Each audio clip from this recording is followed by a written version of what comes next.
In the shimmering, sun-dappled waters of the Coral Kingdom lived a mermaid named Coralia. Her tail was a dazzling mosaic of sapphire and emerald scales, and her hair flowed like spun moonlight.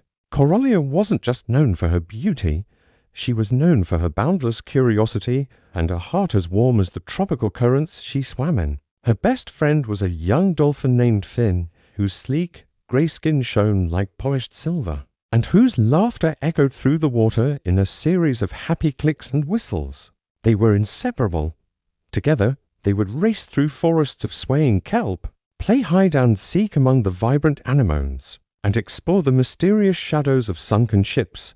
Coralia would tell Finn stories of the surface, worlds she'd only glimpsed of the strange, two-legged creatures and their floating wooden islands. Finn, in turn, would share the secrets of the deep, the ancient songs of the whales, and the best places to find the juiciest sea grapes. One sunny afternoon, while they were chasing a school of shimmering angelfish near the edge of the kingdom, they noticed something unusual.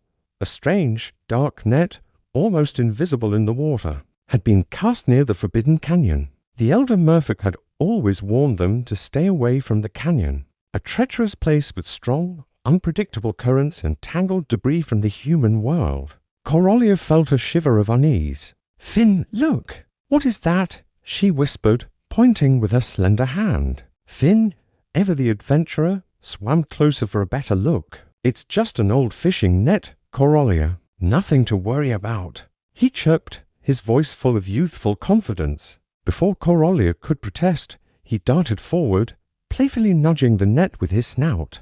But his playfulness turned to panic in an instant. The net, tangled with old ropes and sharp hooks, was stickier and stronger than it looked. As Finn tried to pull away, a rope loop tightened around his tail fluke. He thrashed and twisted, but his struggles only entangled him further.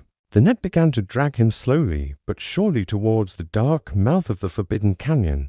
"Coralia, help me!" he cried out, his happy clicks now replaced with sounds of pure terror. Coralia's heart pounded in her chest. Every instinct screamed at her to flee, to go get help from the merman guards. But one look at Finn's frightened eyes and she knew she couldn't leave him, not even for a second. Pushing aside her fear, she swam forward. "Hold on, Finn! I'm coming," she called, her voice steady despite the trembling in her hands. She reached the net and began to work frantically, her nimble fingers pulling at the coarse, unforgiving ropes, but they were knotted tight, and sharp barnacles encrusted on the net scraped her skin. The current from the canyon was getting stronger, pulling them both towards the looming darkness. Finn was exhausted, his movements growing weaker. Coralia knew she didn't have much time. She remembered an old legend her grandmother had told her, a story about the sunken city of Ostra and its magical pearl of untangling.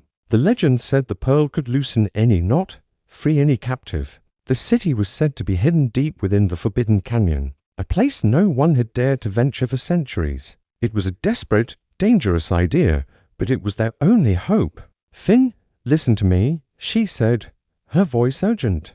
"I'm going to find the pearl of untangling. It's in the sunken city. I'll be back, I promise. Just stay as still as you can." Finn looked at her, his eyes wide with fear, but he nodded weakly. Trusting her friend was the only thing he could do.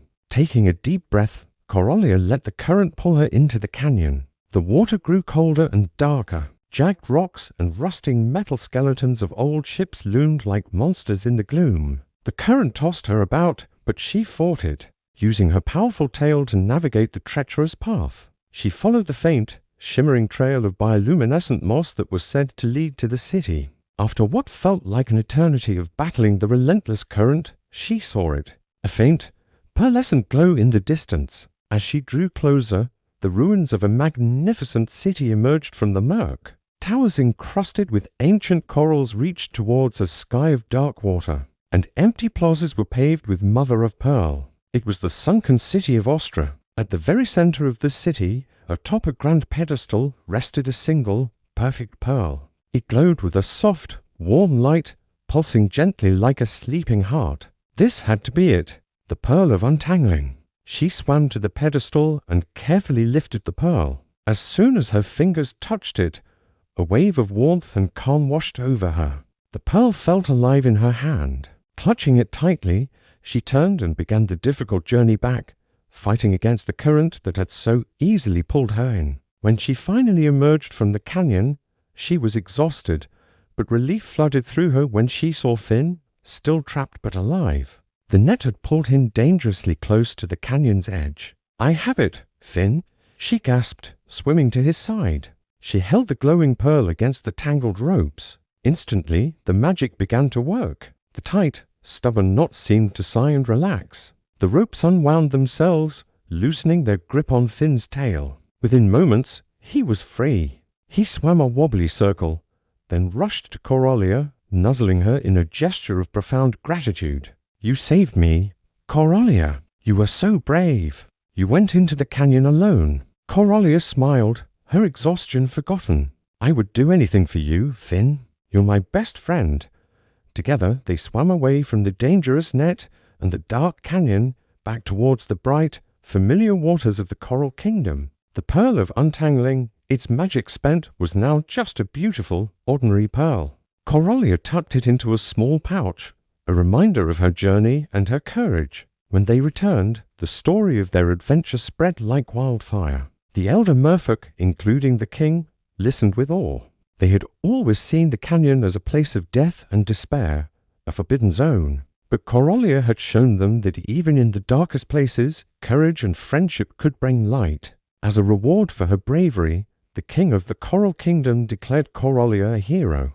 But for Coralia, the greatest reward was having her best friend safe by her side. From that day on, Coralia was no longer just the curious mermaid with the beautiful tale. She was Coralia the brave, the mermaid who had faced the forbidden canyon and saved her friend. She and Finn continued their adventures, but with a newfound wisdom. They understood that true courage wasn't about being fearless, it was about being afraid and doing what was right anyway, especially for the ones you love. And their bond, forged in curiosity and strengthened by crisis, became a legend in the Coral Kingdom, a story told to young merfolk and dolphins for generations to come, a story of a friendship as deep and as powerful as the ocean itself.